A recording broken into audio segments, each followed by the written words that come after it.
Sí. Pues, sí. Listo.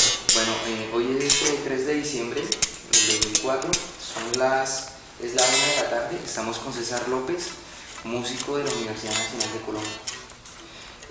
César, cuéntenos un poco de su trayectoria en la Universidad Nacional. ¿Cuándo fue que usted entró? ¿Por qué entró a música? En fin. Yo entré pequeñito al conservatorio en el programa juvenil. Cuando esto era en 1986, a estudiar piano con Pablo Arévalo y ese fue mi primer acercamiento a este edificio, al conservatorio. Luego, cuando terminé mi bachillerato y empecé a tocar ya más como en bares y en grupos por ahí, decidí que tenía que retomar mi estudio universitario y hacerlo aquí. Y empecé en el 91, 92, empecé ya mi carrera en serio aquí en la universidad, estudiando piano y percusión sinfónica. ¿Qué les puedo decir de eso? Una etapa muy importante de la vida, de la formación artística, sobre todo por la cantidad de personas interesantes que nos cruzamos en este edificio, en estos dos, con el de artes aquí al lado, que estábamos permanentemente inventando proyectos, dándole forma a algunas ideas, exposiciones, montajes. Recuerdo mucho un montaje que hicimos con estudiantes de artes que se llamaba Beethoven Negro Irreverente, que era todo un ensamble de percusión latina sobre un CD de la Quinta Sinfonía de Beethoven. Eso fue un proyecto muy interesante. Tuvimos un maestro como Eddie Martínez que vino a dar una cátedra de jazz, una cosa que salió muy mal en últimas porque no había quien tocara jazz en ese momento aquí en el conservatorio. El jazz era una cosa de alguna forma satánica, como no bien vista por algunos profesores clásicos. Y entonces tuvimos ese maestro 2 semestres en los que hubo mucho revuelo en esta facultad. Estuvimos tocando y dando recitales en bares y bajo el nombre del grupo de jazz del Conservatorio de la Universidad Nacional. Y finalmente al profesor lo sacaron porque sentían que su pedagogía era un poco informal. Y la verdad sí lo era, pero aprendimos muchísimo. Fueron como etapas muy claves también, yo siento, del proceso de esta escuela, de este conservatorio. Yo me tomé un descanso en el 94 porque me casé allí en el Parque Humboldt y vino la notaria y ese semestre estuve retirado de la universidad porque pues me dediqué como a conseguir con qué pagar el arriendo y tal, pero fue una ceremonia bellísima. Todos los compañeros del conservatorio, la gente que tocaba conmigo, estuvimos en el parque y luego regresé a una experiencia que recuerdo con un poco de tristeza, y es que como me había mantenido alejado de la orquesta del conservatorio, yo volví a tocar el triángulo. Y entonces el triángulo es un elemento que no tiene ninguna participación relevante en nada. Entonces esto era que yo tenía que viajar a los conciertos que había, no sé, en Silvania, en los colegios, y tenía que tocar 2 compases. Era todo plin, plin, y ya esa era toda mi participación. Y eso fue una época muy amarga para mí, pues muy dura. Sin embargo, yo mientras tanto estaba haciendo mis ejercicios, mis porfuerazos, estaba tocando en ese momento, estaba Poligamia tocando ahí, y estábamos dándole vida a un proyecto que se llamaba El Álbum de la Ausencia, que un grupo de artistas visitábamos clínicas psiquiátricas, visitamos institutos de niños sordos o ciegos y diseñábamos unas experiencias artísticas musicales, concretamente con ellos y para ellos, de la cual sacábamos material para un espectáculo grande que después presentamos aquí en el León de Grave. Entonces era como efervescencia total, artística y creativa por todos lados. ¿El León de Grave? El León de Grave ha sido, hubo un tiempo que fue mi segundo hogar. Yo he hecho ya 8 conciertos en el León de Grave y lo hemos intervenido de varias formas. Hay 2 discos también que hemos grabado ahí, también gracias a que era estudiante de la universidad y que la Filarmónica pues había buena empatía ahí. Para el primer disco de música de cámara nos prestaron todo el auditorio, nos metimos con micrófonos, con cámaras, con consolas y grabamos durante una sesión de un domingo entero. Estuvimos aquí de 6 de la mañana a 10 de la noche grabando un disco que salió para finales del 99.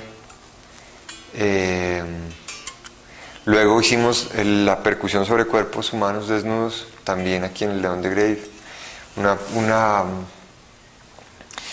Una cosa que yo recuerdo muy especialmente porque ese día el auditorio estuvo muy lleno y lo grabamos con gente, tumbaron las puertas, quebraron los vidrios, los guardias rojos se metieron y sin embargo estaba todo el mundo muy como en una misma emoción, un mismo nivel de ansiedad de ver qué iba a pasar con esta cantidad de personajes desnudos allí, llenos de micrófonos pegados a la piel y como siempre, pues como en la vanguardia, todos los estudiantes buscando cosas nuevas y salidas alternas al proceso convencional y comercial al que tenemos acceso cotidianamente.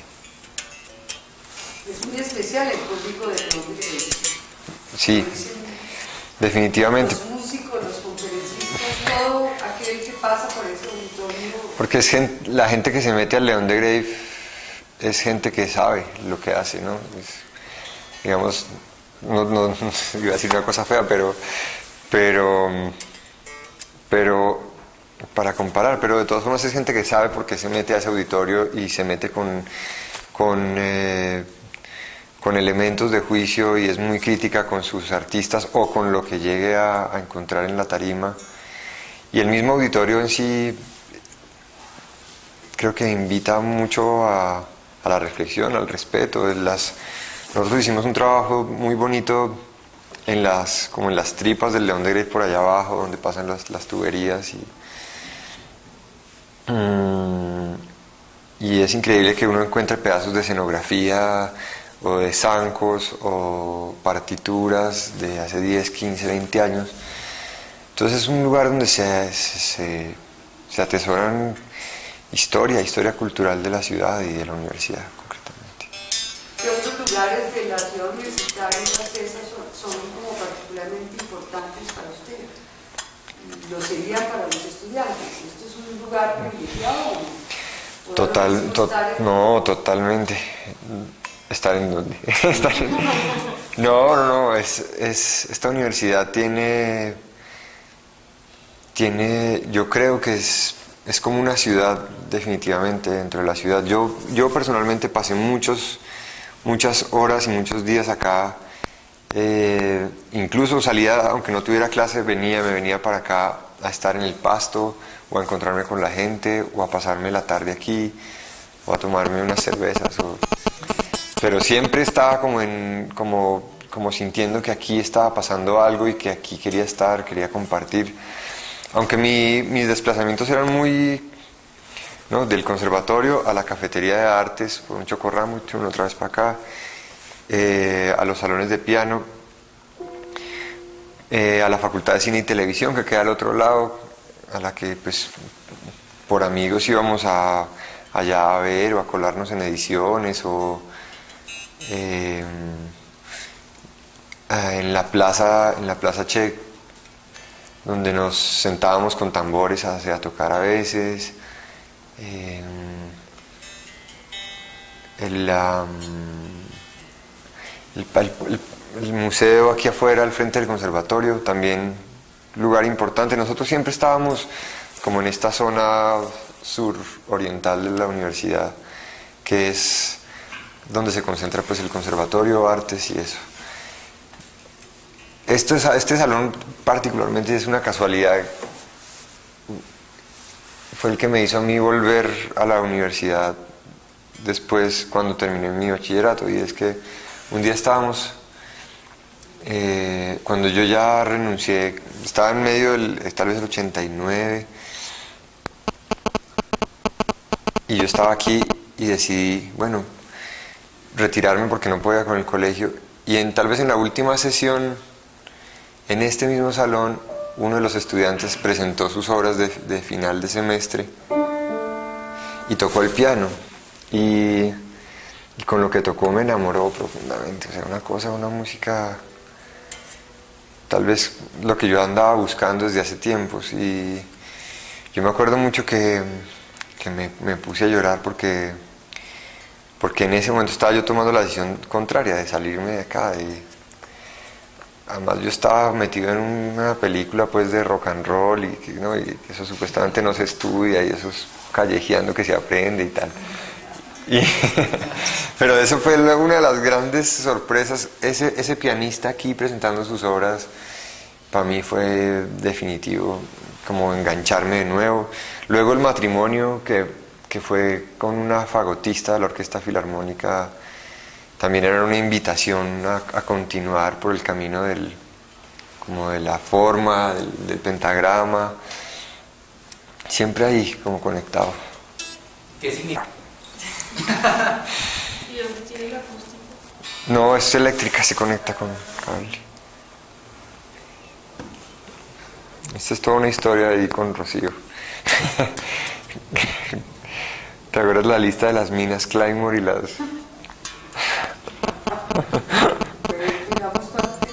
No. Que yo fui a la... Rocío consiguió un contacto por ahí en la 13ª Brigada. Y entonces yo fui a la 13ª Brigada con una lista que hizo Rocío. Con la ayuda de Oti Patillo. Porque había que saber de armamento. De armamento. Entonces el pedido de armas era una cosa ahí más bien estudiada. Minas antipersonales tipo Claymore, yo no sé qué, Y entonces claro, yo llegué allá y el coronel me dijo... Tan locos, pues nosotros no les vamos a dar nada de eso. Pero cuente para qué era eso. Sí, claro, porque era para esto, pues para el proceso de resistencia civil queríamos armar unos instrumentos que enviaran un mensaje como el que envía esta escopeta Rey, es transformar la naturaleza de los objetos bélicos en objetos que sirvan para crear, para dar vida, y este era pues el primero, pero queríamos hacer con minas, algunos instrumentos de percusión, con granadas, Entonces al no encontrar eco ahí en la brigada, pues entonces empezamos con el padre Alirio, que estaba en la alcaldía en una campaña de desarme voluntario, y nada, pues nos dio esto, nos dio 5 escopetas. Las 5 se transformaron en guitarras y las hemos ido entregando poco a poco. Entregando aquí. Una la tiene Fito Páez, como que hemos tenido unas reuniones donde se le cuenta, mire, esto hace parte de la resistencia civil en Colombia y La otra se la llevó Juanes para una gira que tiene el man por ahí. La otra Julieta Venegas, la otra en el Museo de Arte Moderno, y esta es la otra. Estas son las escopetas que hay por ahí rodando. Y la intención básicamente es eso, es apoyar el movimiento de resistencia civil. Cuando estaba estudiando, se podría establecer una vinculación entre esas ideas de resistencia civil y luego como proyectar usted por los aldeas. ¿Qué fue lo que le dio esa sensibilidad?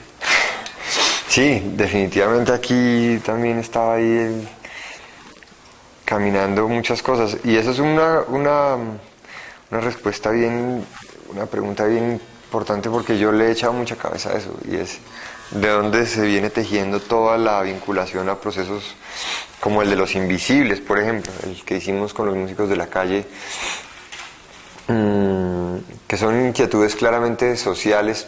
O sea, que la disculpa termina siendo la música, pero en realidad tienen un trasfondo social y cultural, ¿no? Y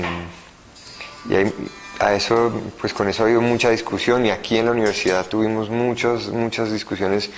El proceso del álbum de la ausencia, meternos a territorios donde, tal vez porque nos sentíamos que no teníamos cabida en el espacio comercial, también eso mismo generó que abriéramos otros caminos y nos inventáramos otra manera de hacer la música y otra manera de colonizar espacios.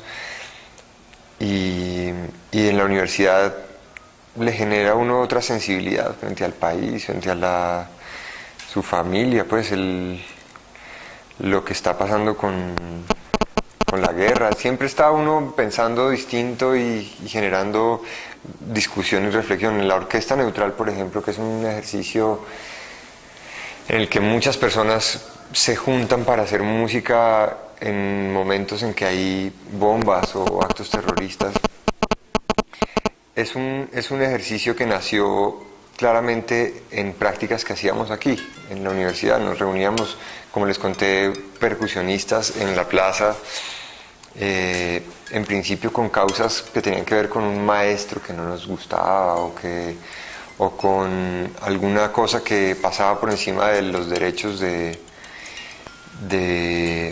los estudiantes aquí en el conservatorio, y lo hacíamos sentir a través de la música. Pero esa idea evoluciona hasta el concepto de la orquesta neutral, que es simplemente un batallón artístico de reacción inmediata que acompaña procesos sociales, ayuda a la gente a exorcizar la sensación de dolor, de impotencia, que va generando también un cancionero y una propuesta desde la música, desde el acorde, y no tanto desde la palabra, y que nos ha dado resultados muy bellos. Pues recuerdo también la bomba del Nogal. Nosotros salimos a cantar ahí a la séptima con nuestro batallón artístico de reacción inmediata, y la gente se fue sumando y se fue sumando y se fue sumando, y la gente se siente acompañada, las heridas sanan de otra manera, y la intención no es recalcar el acto en sí, sino es recalcar esa actitud positiva que se viene después del acto. Es como la gente se reconstruye de inmediato, como en este país tenemos esa capacidad tan bonita de salir a cambiar los vidrios y a pensar cómo empezamos el día nuevo. No sé, y la orquesta neutral ha sido un proceso de eso. Pues ya que toca el tema como de resistencia civil, todo este cuento, pues lo que ustedes hacían aquí en la universidad, ¿qué opinión tiene frente a las otras prácticas políticas de los estudiantes? Ya, ustedes sí mostraron como otro tipo alternativo de hacer política finalmente. Sí, digamos que el discurso nuestro es bonito por lo ingenuo también, por lo inocente y por lo utópico que resulta hacerlo desde la música. Por eso tal vez nunca nos involucramos con la confrontación directa o con la participación en el discurso o en la palabra o en la pancarta o en el graffiti, porque también es una reflexión que apostaba por la individualidad. O sea, yo estoy aquí, el que estaba tocando el tambor está ahí haciendo su proceso solito para él, ¿no? Obtenga o no obtenga los resultados que busca, y lo más interesante de eso es que ni siquiera buscábamos transformar algo hacia afuera, sino como una cosa para adentro. Eso era una cosa que generaba unos cambios profundos más hacia adentro de los que estábamos allí tocando, que nos iba formando poco a poco y que nos iban dando herramientas de juicio para otros procesos vitales, con la familia, con la profesión. Pero pues no, legítimos todos, válidos todos. Lo que pasa es que nosotros sí no estábamos por otro lado, mucho más hippie. Bueno, ahora en este momento ¿usted observa alguna diferencia entre las características de estudiantes cuando usted estuvo acá como estudiante y ahora? O sea, en los 90 y ahora. O sea, ¿observa algún cambio? Estos jóvenes que tienen aquí. Por ejemplo. Dime con quién andas. No, no, claro, yo siento que... Pero hay una cosa que a mí me llama mucho la atención, cuando uno se atraviesa un corrillo de estudiantes, y hace tal vez, no sé, un mes que estuve aquí me volvió a pasar, uno siempre los oye discutiendo de cosas como pues no quiero echar nada pullas en contra de otras universidades, ¿no? Que uno pasa y encuentra y la charla es de otro calibre, pero aquí siempre la gente el matemático está metido en sus cosas, el artista está untado de color hasta el cuello, y siento además que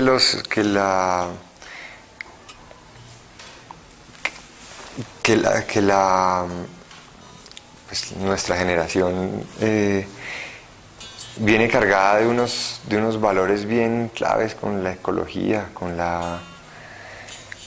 el respeto por la familia, con los asuntos de género, ¿no? Hombre, mujer, mucho más claros, mucho más fortalecidos. Estamos dando todos una buena batalla, cada uno de su tribuna, para enseñar a los que vienen detrás cosas claves. Por ejemplo, cuando yo hice el proyecto de los cuerpos humanos, para mí no era muy claro todavía todo este asunto. Simplemente un día me vi en un ensayo golpeando a una mujer, ¿cierto?, que estaba llena de micrófonos, y fue cuando sentí que necesitaba un hombre, o sea, que tenía que hacer el mismo ejercicio en las dos direcciones.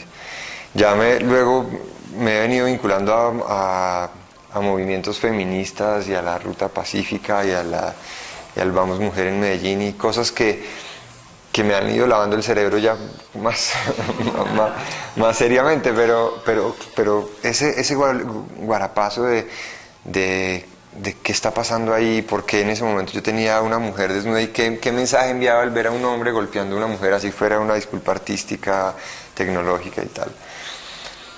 Hace parte de una generación que viene con unas reflexiones muy chéveres. Ahorita estamos trabajando en la creación de un DVD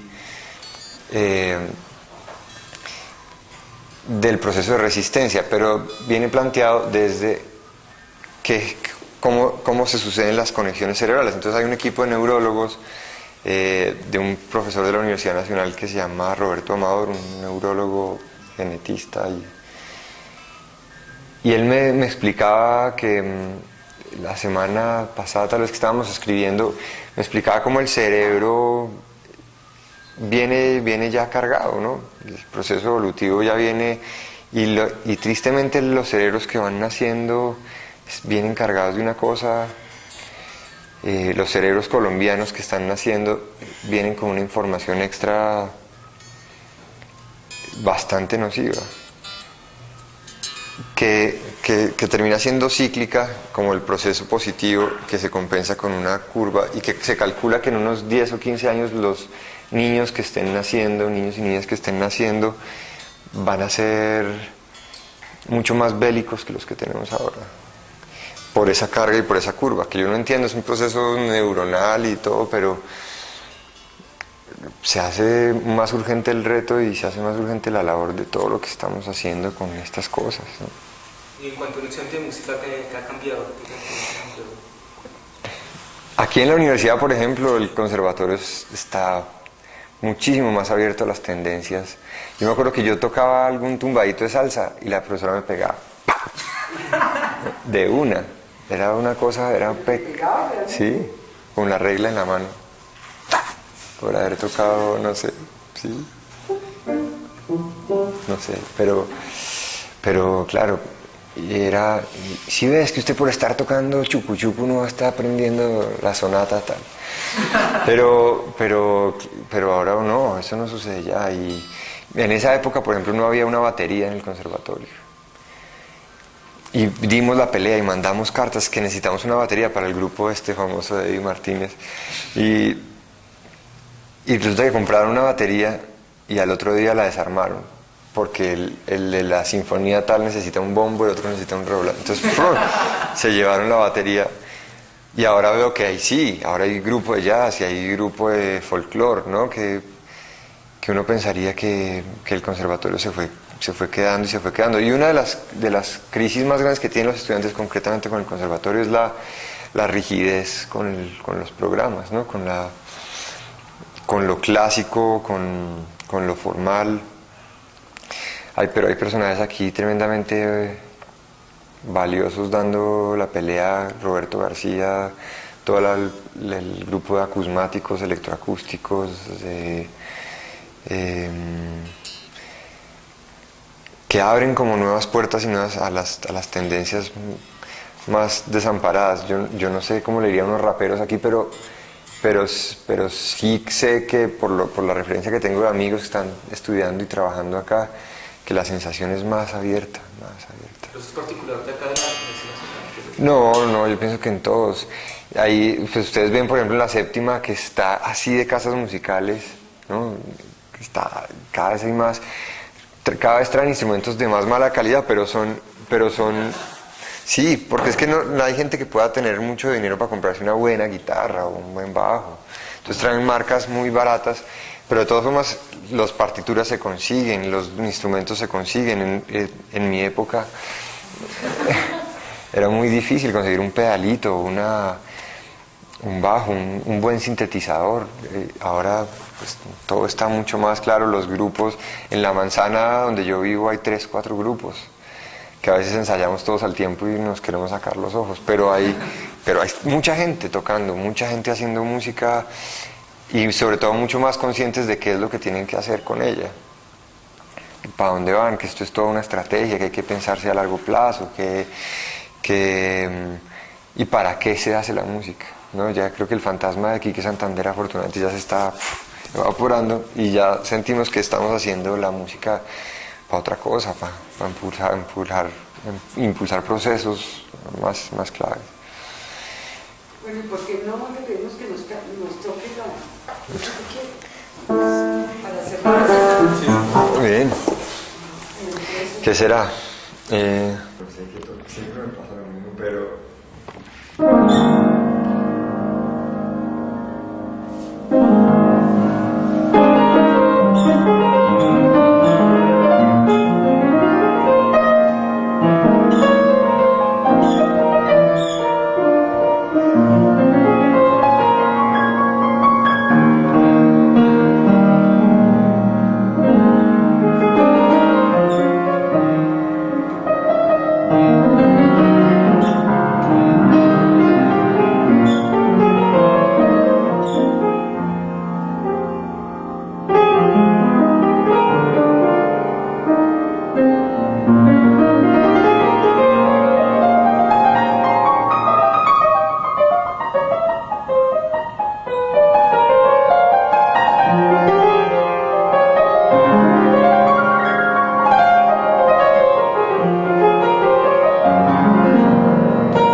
Lástima que sí, estos pianos están en mal estado. Es que reciben mucho trajín también. Hay muchos estudiantes dándole día y noche. Pero sin esto, pues muchos pianistas no estarían en ningún lado. ¿Y qué tema es? Esto es una cosa que se llama Abril en silencio. ¿Abril? Abril en silencio, que grabamos en el 98, ahí en el León de Grecia. Y hay uno que puedo tocar otro.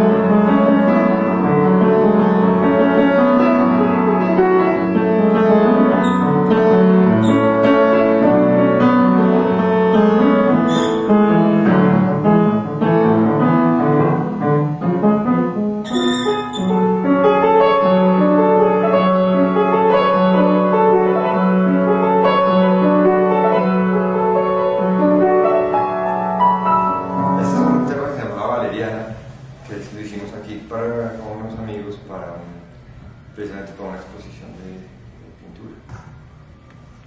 No me acuerdo de ese. Y así. Hay otro. Estamos en que puede echarse.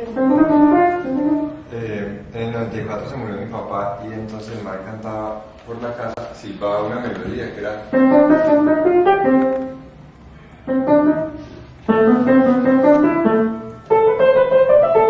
No sé por qué, pero él siempre nos despertaba a mí y a mi hermano con silbando eso.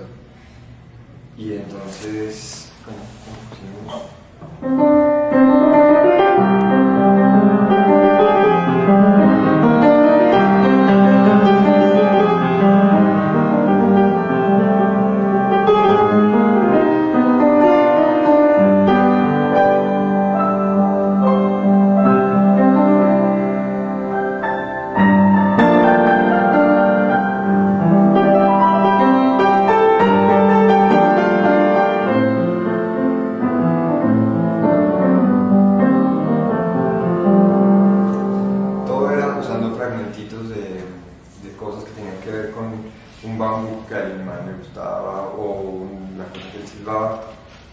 Y así es como se construye, como yo aprendí a construir mi música de pedacitos, o por ejemplo con el nombre de algo. No sé, un nombre tiene unas alturas que se identifican en la cabeza, no sé, el nombre de alguno de ustedes, no sé. Pablo, por ejemplo, siente uno que la primera nota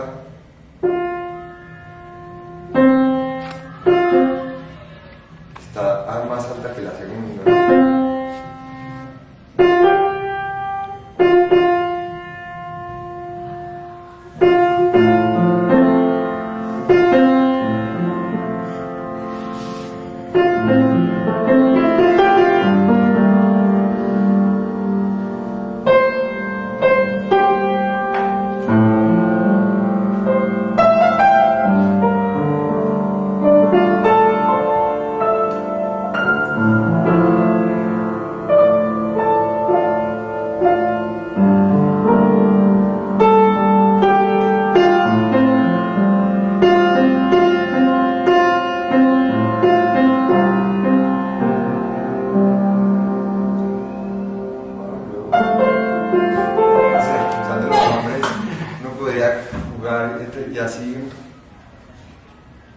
Y así se va construyendo. Hay todo un ejercicio que hicimos en el 2000 con el saxofonista Antonio Arnedo, que está basado en eso. Es un disco de doble que contiene 3 horas de improvisaciones. sin ningún tipo de orden ni nada precompuesto. Hicimos un viaje y en ese viaje nos grabamos. Y lo único que pactamos antes de empezar a tocar fue los nombres de ciertas personas que eran claves para él y para mí. Y sí, una historia que en ese momento lo movía a él y otra historia que me movía a mí. Cosas de la familia o de la vida o de la profesión. Y arrancamos. Y por las 3 horas fuimos deambulando y de repente él me tocaba el saxofón a fulanita. Y ahí estaba, y entonces todo el tiempo, y así que se construye, pues gran parte de mi música está hecha así. Incluso hasta lo último que hemos hecho, que fue lo de los Juegos Nacionales el fin de semana pasado, la música, la canción final que es como el We Are the World, donde todos se abrazan, todos se quieren, está construida sobre unas entrevistas que se hicieron a los deportistas en sus campos de entrenamiento, a un personaje de judo, a otro de gimnasia, y aparecen los nombres de ellos, aparece la sensación armónica de la derrota con la que hicimos un trabajo. Entonces, ¿qué está pasando? No, bueno, me siento tan... ¿Se siente así? No, ¿se siente así? No, ¿se siente así? Hasta que vamos dando como con la sensación y sobre eso se construye toda la música. Es cosa muy vivencial, muy rica. Este es el mejor juguete que yo he tenido en la vida. Definitivamente. ¿Y ahora cómo continúan sus vínculos con la universidad entonces? Todos por fuera. ¿Y acá cómo? No. Como es la universidad de la ciudad, César. Colocado en la carrera 7ª con calle 24. Como un búnker. No, yo vengo regularmente, por ejemplo, a los conciertos de la Filarmónica. Vengo a comprar leche, carne y esas cosas del dictal.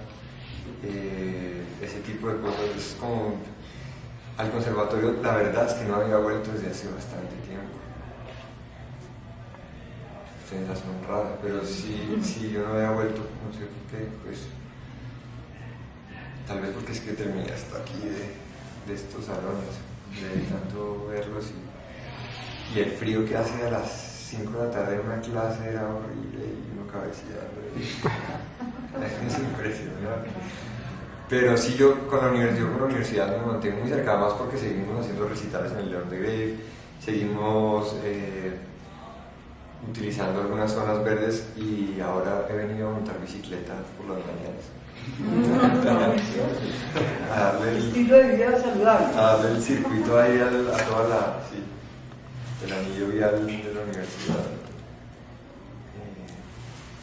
Pero siempre que vengo con alguien que no conoce muy bien la universidad, como para mí es un orgullo inmenso poderle mostrar lo que está pasando aquí.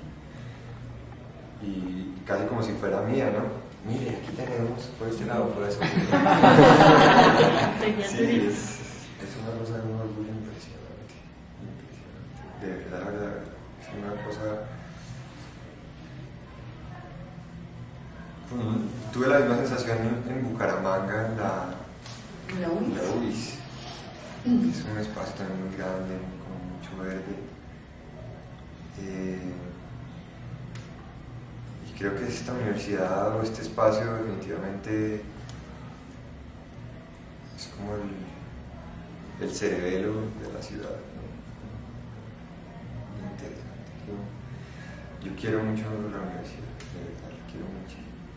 A pesar de que tenga mis traumas y mis cosas con los profesores, y un dedo dañado. Pero claro, y las novias y las borracheras y las cosas, todo lo que pasa aquí. Entonces, ¿qué es lo que más te importa? Tengo una fiestecita aquí en mi casa, que la recordaré. Además no lo recuerdo, sino que recuerdo que estoy subiendo, gateando el puente de la 40. Tal vez a las 11 o 12 de la noche, gateando, arrastrado por... Crucé en 4 patas todo el puentecito y bajé en 4 patas. Hasta llegar a la 45 me comí un perro. Sí, aquí muchas cosas bonitas. Bueno, usted ha tenido la oportunidad de tener una trayectoria que involucra, obviamente aquí, pero también afuera. Y usted mencionaba que, bueno, que llega aquí en los corredores y escucha que lo que se dice es distinto a las universidades privadas. ¿Usted qué piensa que caracteriza a un estudiante de la Universidad Nacional? ¿O que lo hace diferente a un estudiante de otras universidades? Yo pienso que es la actitud, el compromiso que tiene con los procesos políticos, con los procesos creativos, con los procesos sociales. Creo que básicamente es eso, es una actitud, es una cuestión de actitud total frente a la vida, frente al proceso educativo, frente al conocimiento. Y eso no es para nada, pues no es panfletario, es real, es una actitud. No sé.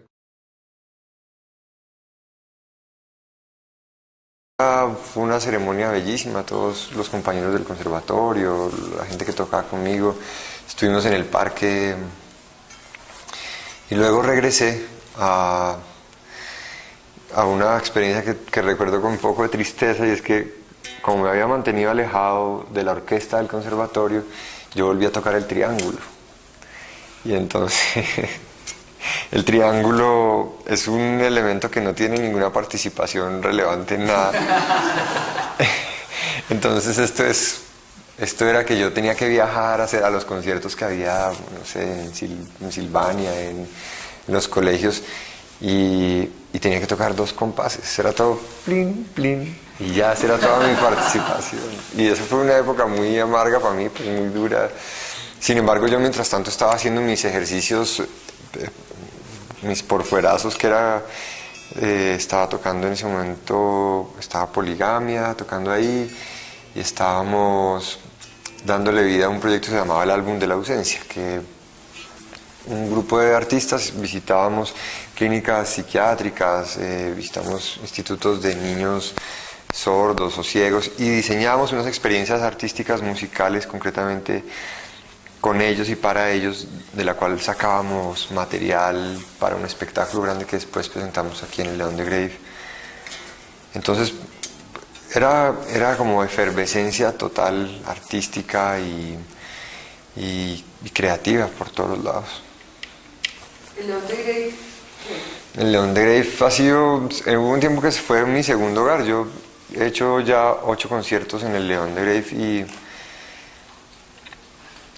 y lo hemos intervenido de varias formas. Hay 2 discos también que hemos grabado ahí, también gracias a que era estudiante de la universidad y que la Filarmónica, pues había buena empatía ahí. Para el primer disco de música de cámara nos prestaron todo el auditorio, nos metimos con micrófonos, con cámaras, con consolas, y grabamos durante una sesión de un domingo entero. Estuvimos aquí de 6 de la mañana a 10 de la noche grabando un disco que salió para finales del 99. Satánica, como no bien vista por algunos profesores clásicos, y entonces tuvimos ese maestro 2 semestres en los que hubo mucho revuelo en esta facultad. Estuvimos tocando y dando recitales en bares y bajo el nombre del grupo de jazz del Conservatorio de la Universidad Nacional. Y finalmente al profesor lo sacaron porque sentían que su pedagogía era un poco informal, y la verdad sí lo era, pero aprendimos muchísimo. Fueron pues como etapas muy claves también, yo siento, del proceso de esta escuela, de este conservatorio. Yo me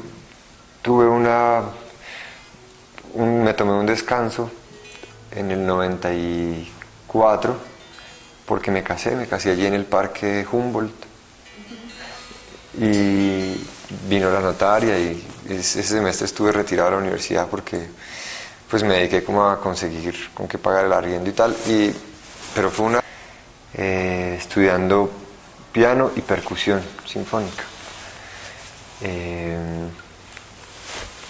¿Qué les puedo decir de eso? Una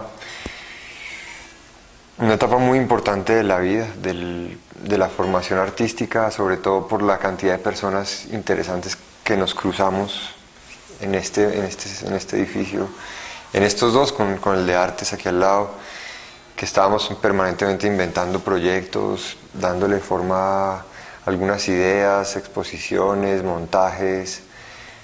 Recuerdo mucho un montaje que hicimos con estudiantes de artes que se llamaba Beethoven Negro Irreverente, que era todo un ensamble de percusión latina sobre un CD de la Quinta Sinfonía de Beethoven. Eso fue un proyecto muy interesante. Tuvimos un maestro como Eddie Martínez que vino a dar una cátedra de jazz,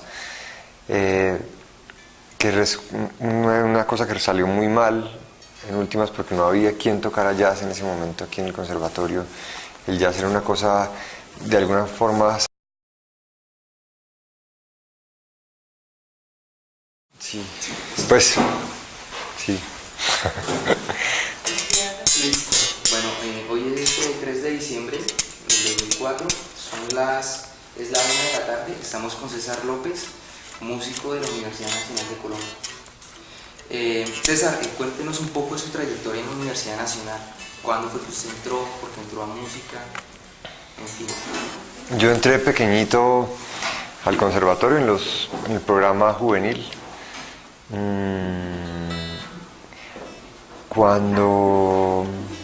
Esto era en 1986, a estudiar piano con Pablo Arévalo y ese fue mi primer acercamiento a este edificio, al conservatorio. Luego cuando terminé mi bachillerato y empecé a tocar ya más como en bares y en grupos por ahí, decidí que tenía que retomar mi estudio universitario y hacerlo aquí. Y empecé en el 91, 92, empecé ya mi carrera en serio aquí en la universidad.